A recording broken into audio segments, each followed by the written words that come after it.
Assalamualaikum warahmatullahi wabarakatuh. Selamat pagi, saya Kurnia Wulan Suci, mahasiswa Desain Produk Universitas Pembangunan Jaya.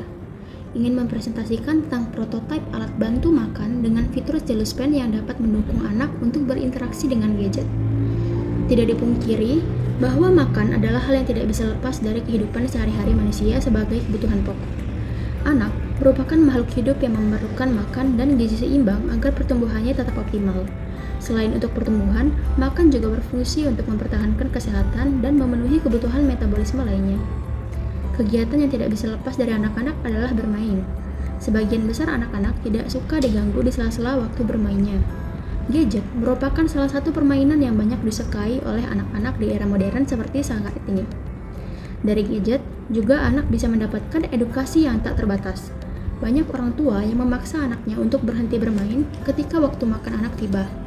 Hal ini dapat membuat anak-anak berpikir bahwa makan adalah hal yang tidak menyenangkan sehingga anak mulai enggan untuk makan.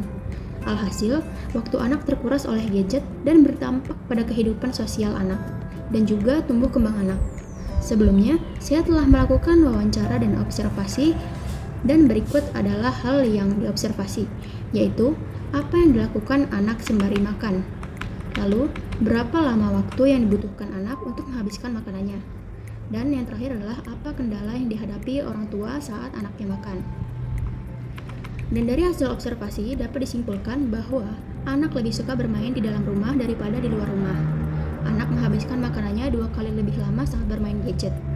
Lalu, anak tidak bisa makan sendiri ketika bermain gadget. Dan yang terakhir, anak menangis ketika gadgetnya diambil.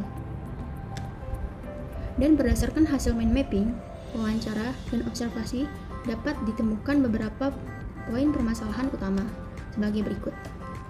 Anak yang tidak mau menghabiskan makanannya, anak yang menghabiskan waktunya bermain gadget, anak yang tidak dapat makan sendiri, anak yang tidak tertarik dengan makanannya, kemampuan motorik anak yang berkurang karena bermain gadget. Lalu berlanjut ke konsep desain. Di sini saya ingin mengangkat tentang masalah anak yang enggan menyentuh makanannya karena lebih fokus pada gadgetnya. Maka dari itu, terciptalah ide untuk membuat alat bantu makan yang dapat melatih kemampuan motorik anak sekaligus menambah nafsu makan anak, di mana anak tetap dapat menggunakan gadgetnya di saat makan.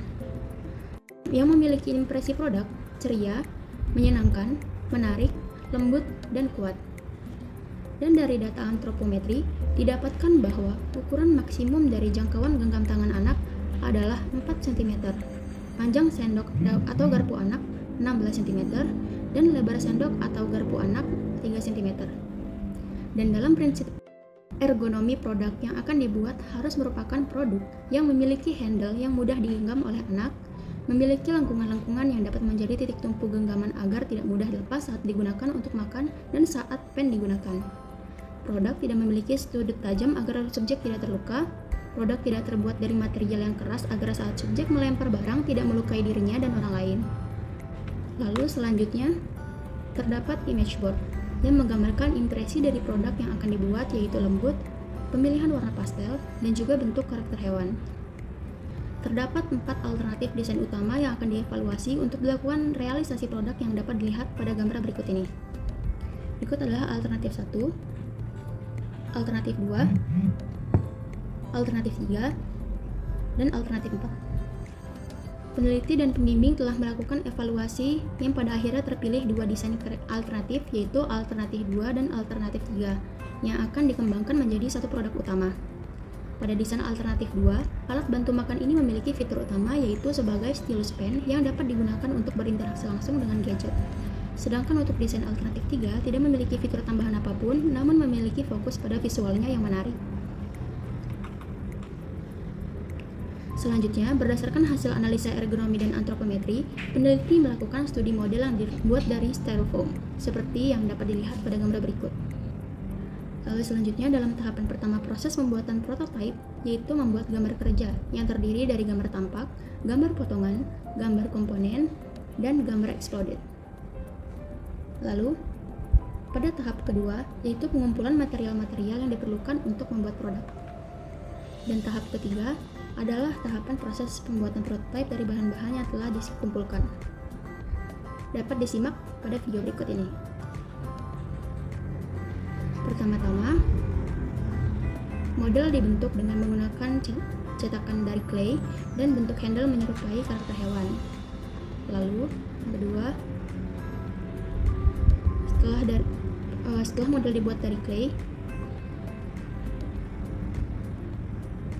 larutkan gipsum dalam air untuk membuat cetakan.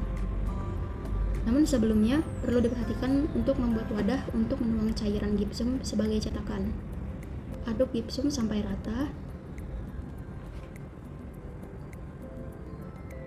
Letakkan clay yang sudah jadi di wadah dan tuangkan gipsum, namun setengahnya saja.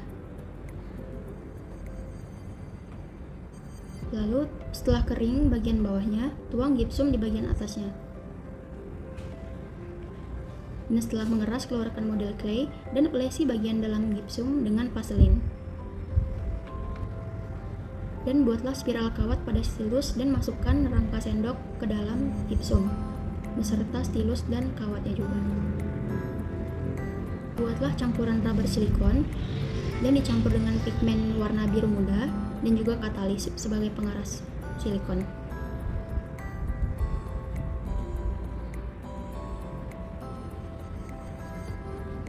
Lalu aduk sampai rata dan tuangkan ke dalam cetakan yang telah dibuat, lalu tunggu hingga kering. Setelah mengeras, angkat silikon dari cetakan seperti pada video.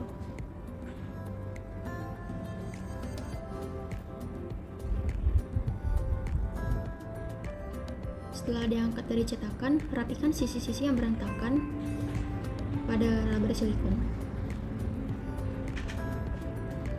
Dan tahap akhir adalah pengecatan pada sendok dan garpu.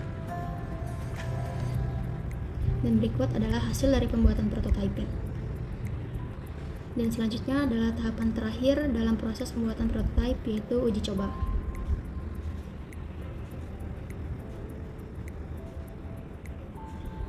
Pada video terlihat bahwa uji coba yang telah dilakukan menunjukkan bahwa anak tertarik menggunakannya untuk makan, dan anak mampu menggunakan fitur yang terdapat pada alat makan dengan baik.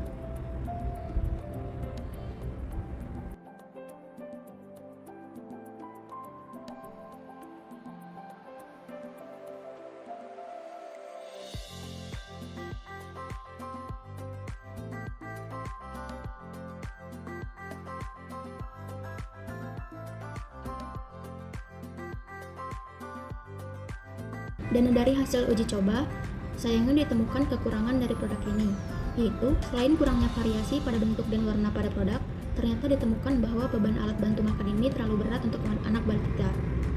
Dan lapisan rubber silikon yang tebal menjadi faktor utama permasalahan berat pada alat bantu makan ini. Dan jika dapat dilakukan revisi pada pembuatan produk ini ke depannya, intensitas rubber silikon yang ada di dalam produk ini akan dikurangi dengan mengganti bagian dalam produk menggunakan material yang lebih ringan dan tidak 100% menggunakan rubber silikon. Dan terakhir, terdapat hasil analisa semantika desain. Pertama adalah pragmatic analysis. Dalam segi pragmatis, ditemukan beberapa kelebihan dan kekurangan. Material terlalu lunak untuk makanan yang keras, dan anak perlu diberitahu atau dibimbing dalam menggunakannya. Dan yang terakhir, sendok terlalu besar untuk anak. Lalu, kelebihannya memiliki fitur stilus untuk gadget, memiliki bentuk hewan yang menarik, memiliki material yang aman untuk anak, dan juga tidak mudah rusak jika jatuh atau terlempar. Lalu selanjutnya dalam synthetic analysis ditemukan beberapa kekurangan dan kelebihan, yaitu kelebihan yang pertama, grip mudah digenggam, bentuk yang portable, berbahan lunak, dan memiliki bentuk dan rangka yang kuat. Dan kekurangannya, produk ini terlalu berat untuk anak, tidak memiliki variasi jenis hewan, dan tidak memiliki variasi bentuk. Dan yang terakhir adalah semantic analysis. Dalam semantic analysis ditemukan kekurangan dan kelebihan sebagai berikut. Kelebihan yang pertama yaitu desain yang menarik untuk anak-anak, berbentuk hewan yang disukai anak, menggunakan material yang lunak, memiliki warna yang lembut atau pastel. Dan kekurangannya yang pertama yaitu kekurangannya variasi bentuk, kurangnya variasi warna, dan genggaman terlalu besar untuk stilus. Baik, halaman ini akan mengakhiri presentasi saya. Mohon maaf jika ada kesalahan. Terima kasih. Assalamualaikum warahmatullahi wabarakatuh.